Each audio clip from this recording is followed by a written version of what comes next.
so ruled.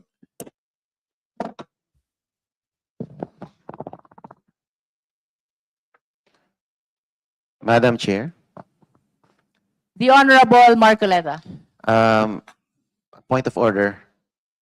This is not directed to the members of the committee. Madam Chair, our good friend is not a member of the committee. Yeah, but I can Perhaps a you point can of just order. manifest Or just instead of raising a manifestation. point of order. manifestation. All Not right, directed. you may proceed, Honorable This Marcoleta. is not directed to the members of the Justice Committee, but I observed the presence of Mr. Kiko D from the audience.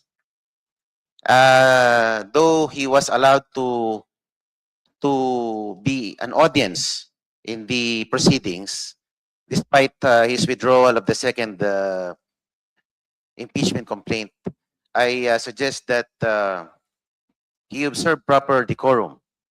Because if you will remember, May we know the action of the Honorable D or Mr. D, which is not consistent with decorum? I'm just speaking from experience when Which means he hasn't committed any yet. not yet, but as a forewarn, as a premonition or a warning, he during the archiving of the impeachment at the Senate, Mr. D, Madam Chair, Mr. D, Madam Chair, wala pa naman palang ginagawa. Let us not... Point of order. Let us wait until he finishes, and then can I you will just be allow me to recognizing it. finish? During the archiving of the impeachment, Mr. D booed and made a gesture of thumbs down at the VIP gallery of the Senate. All right. All right. Honorable Marcoleta, but it is It's for them to apparent observe that proper decorum. the Honorable D hasn't committed anything yet, which is not consistent to decorum. Would you like to say something, Honorable De Lima? Yes, Madam Chair, it is completely improper for our colleague here to raise that matter. He has not cited any act of misconduct or misbehavior on the part of Mr. Kiko D.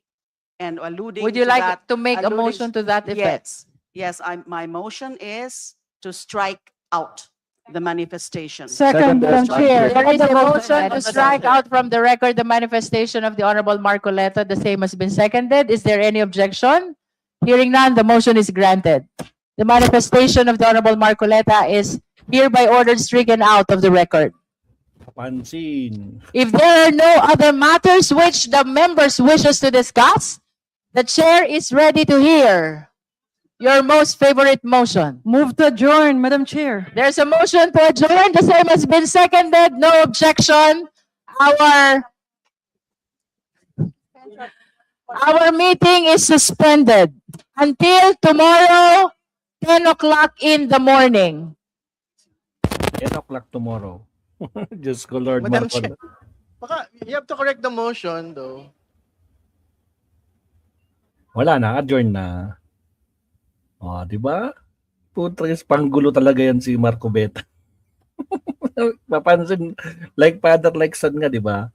Ganun talaga, mga kakabsat. Like father, like son. But anyway, maraming salamat po sa mga nandito, mga kakabsat. Magsa-subtopic tayo para hindi masayang yung pan natin, no? Yung ating, kasi marami akong tatap-tapin mamaya. Mamaya ba? Hindi, bukas ko na matatap-tap to. Na pagtatawanan natin, lalo na si Marcoleta, yung mga kumukontra-kontra kanina. Pagtatawan, gagawa lang tayo ng pagtatawanan natin, Ma'am Sat, right? So, subtopic po tayo. Maraming salamat po sa mga nandito, na umabot tayo ng ilan? 400 plus po. As of now, 400 plus pa rin po tayo. Sa mga di pa nagla-like dyan, like and subscribe tayo. Alright? So, subtopic tayo. Maraming salamat po. At syempre kay Katkat, nakikita ko sa cellphone ko habang kumakain ako ng lunch, may sinisipa si Katkat. Siguro may mga pasaway dyan. Diyos ko Lord. Alright, subtopic tayo, Ma'am Sat.